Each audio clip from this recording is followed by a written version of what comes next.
ఇప్పుడు మన ప్రభుత్వము ఆ 8 మంది ప్రాణాలు రక్షించడానికి సర్వశక్తులు వడ్డిస్తున్నాము. భారతదేశంలో ఈ టనల్స్ విషయంలో మొన్న ఈ మధ్య ఉత్తరాఖండ్ సంఘటన జరిగితే అక్కడ ఎవరైతే ఆ టనల్లో మనుషులను రెస్క్యూ చేయడానికి ఎక్స్పర్ట్స్ ఉన్నారో వారితో కూడా మాట్లాడడం జరిగింది. చీఫ్ సెక్రటరీ గారు కూడా మాట్లాడారు. మరి అదేవిధంగా రాష్ట్ర ప్రభుత్వం నుంచి మరి అధికారులు కూడా ఇక్కడ ఉన్నారు. డిజాస్టర్ రెస్పాన్స్ వాళ్ళు ఉన్నారు, ఫైర్ సర్వీసెస్ వాళ్ళు ఉన్నారు, పోలీస్ శాఖ ఉంది, మరి ఇరిగేషన్ డిపార్ట్మెంట్ ఉంది. అదేవిధంగా అందరం కూడా ఈ ఒక కంబైన్డ్ ఎఫర్ట్ గా ఫస్ట్ ఎఫర్ట్ గా ముందు 8 మంది ఎవరైతే స్టక్ ఉన్నారో లోపల వాళ్ళ ప్రాణాలు రక్షించే పనిలో ఉన్నాం. ఆ తర్వాత తదుపరి విషయం మరి అది ఏ విధంగా ముందుకు పోవాలో తర్వాత ఆలోచన చేస్తాం.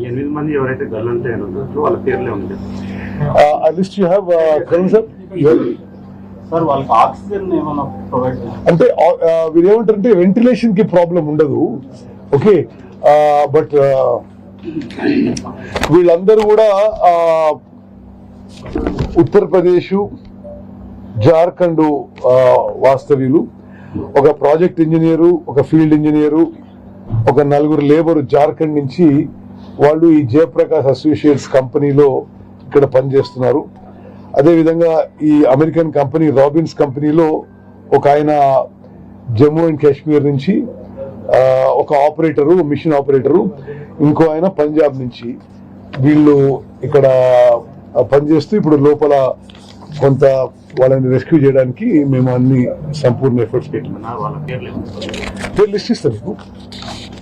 ఓకే, అజయ్ వీళ్ళ పేర్లు లిస్ట్ ఇవ్వండి వాళ్ళకి. 2 ఇంజనీర్లు ఉన్నారు, 2 మిషన్ ఆపరేట్ చేసే వాళ్ళు ఉన్నారు, 4 లేబర్ ఉన్నారు. ఇండియన్ నేషనల్స్ వాళ్ళు, ఉత్తరప్రదేశ్, నార్త్ ఇండియన్స్, ఆ జయప్రకాష్ అసోసియేటెడ్ కంపెనీ ఎంప్లాయీస్ వాళ్ళు.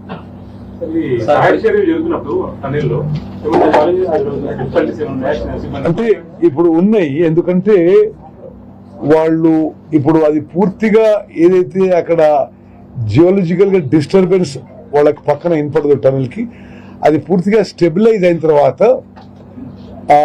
ఇప్పుడు రెస్క్యూ ఎఫర్ట్స్ మొదలు పెడదామని చెప్పి ఆలోచన చేస్తున్నాము. అయితే సరే 14 కిలోమీటర్ లోపల కాబట్టి there will be some challenges. We are getting the best tunnel experts in the country to oversee the rescue efforts. అంటే మామూలుగా టన్నెల్లు తవ్వకం జరిగినప్పుడు రాక్ బోల్టింగ్ చేసుకుంటూ వెళ్తారు, అట్లాంటిది ఏమన్నా? ఎస్, అది చేసుకుంటూనే వెళ్తున్నారు. అయితే ఎక్కడో అంటే అది మనం తర్వాత ఆలోచన చేద్దాం, అది ఆ సైడ్ నుంచి ఎందుకు ఆ క్రాక్ అయిందో. మీరు చెప్పేది ఏంటంటే ముందు చాలా చిన్నగా మొదలైంది అది, మట్టి కానీ నీళ్ళు రావడం. వాళ్ళు ఉన్న సమయంలోనే అర్ధ గంటలోనే టన్నల్ ఒక సైడ్ నుంచి డ్యామేజ్ అయ్యి లోపలికి వచ్చింది. అవును, జియోలాజికల్ సర్వే వాళ్ళు పూర్తిగా చెక్ చేశారు. చెక్ చేసి వాళ్ళు సర్టిఫై చేసిన తర్వాత పని మొదలు పెట్టింది.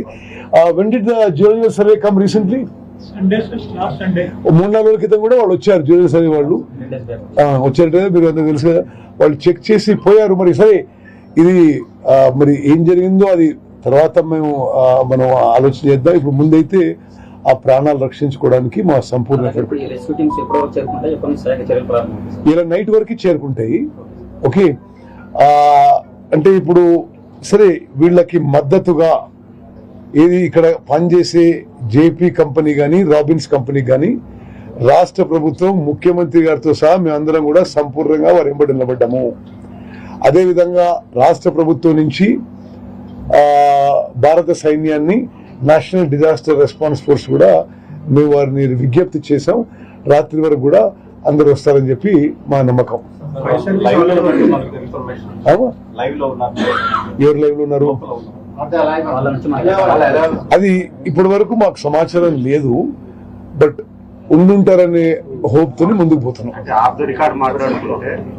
14 కిలోమీటర్స్ డీప్ లో ఉంది కాబట్టి అలాంటి దాని గురించి నేను ఏం మాట్లాడడం కరెక్ట్ కాదు, మీరు అడగడం కరెక్ట్ కాదు. ఇప్పుడు వాళ్ళ ప్రాణాలు రక్షించడానికి మా సంపూర్ణ ఎఫర్ట్స్ మేము పెడుతున్నాం. సహాయక చర్యలు రాత్రికి ప్రారంభమవుతాయి sir. Fire service rescue teams వచ్చేసి ఉన్నాయి, ఇప్పుడు ఆల్రెడీ ఉన్నాయి. It's not safe to go now. We are here. వారు జీవి నారాయణరావు గారు, వారు state fire services and director disaster response director. ఈరోజు మేమందరం కలిసి ఇక్కడికి వచ్చినట్టు. ఈ రాబిన్స్ కంపెనీ వాళ్ళ ఎంప్లాయీస్ మొత్తం ఇంజనీర్లు ఇక్కడ వాళ్ళేనా సార్? అక్కడ వాళ్ళు Glenn, other than you, all the other people are locals, no? Yeah, we have an electrical technician, PLC electrical as well as myself. The others are all local. వీరు వారు ఇక్కడ ఇన్ఛార్జ్, ఇక్కడ మొత్తం 5 ఏళ్ళ నుంచి ఇక్కడే ఉన్నారు. వారు వాళ్ళ ఎలక్ట్రికల్ టెక్నికల్ పర్సన్ కూడా అమెరికన్స్. తత్తుమూళ్ళందరూ కూడా లోకల్ ఈ చిక్కుకున్న వాళ్ళకి ఇండియన్స్. ఇందులో ఉన్న ఇద్దరు కూడా ఇండియన్స్. ఫుల్ నేమ్ ఇది asking. Glenn Maynard. Glenn Maynard, MINARD. చెప్పండి మరి గట్టిగా. Glenn MINARD. Glenn Maynard. Robbins. ప్రపంచంలోనే టనల్ తవ్వడంలో మంచి రికార్డు ఉన్న కంపెనీ రాబిన్స్ కంపెనీ ప్రపంచంలోనే. 3000 కిలోమీటర్స్ టనల్ చేశారు బోయింగ్ మిషన్ తో. నీటి కూడా ఎక్కువ అయిపోవడం వల్లనే అక్కడ బాగా సిమెంట్ సెగ్మెంటేషన్ లో ఉన్న రాక్ బోల్డ్ కూడా పైన అంతా తడిసిపోయేసి అది బాగా మట్టి బాగా బురద అయిపోవడం వల్ల రాక్ బోల్డ్ ఊడిపోయి సెగ్మెంట్స్ పడిపోవడం వల్ల ఇది జరిగింది. 4 years నుంచి నీటి కూడా జరుగుతూనే ఉంది. మరి డీ వాటరింగ్ కూడా కరెక్ట్ గా డీ వాటరింగ్ వాళ్ళకి కొన్ని కోట్ల రూపాయలతో డీ వాటరింగ్ చేసుకుంటున్నారు ఎవ్రీడే. ఈ రోజు కూడా డీ వాటరింగ్ చేస్తూనే ఉన్నారు వాళ్ళు. ఓకే, సరే, ఆ వివరాలు మనం తర్వాత మాట్లాడితే బెటర్ అని అనుకుంటున్నారు. డీ వాటరింగ్ కంటిన్యూస్ చేస్తూనే ఉన్నారు, ఈ రోజు కూడా చేస్తూనే ఉన్నారు వాళ్ళు.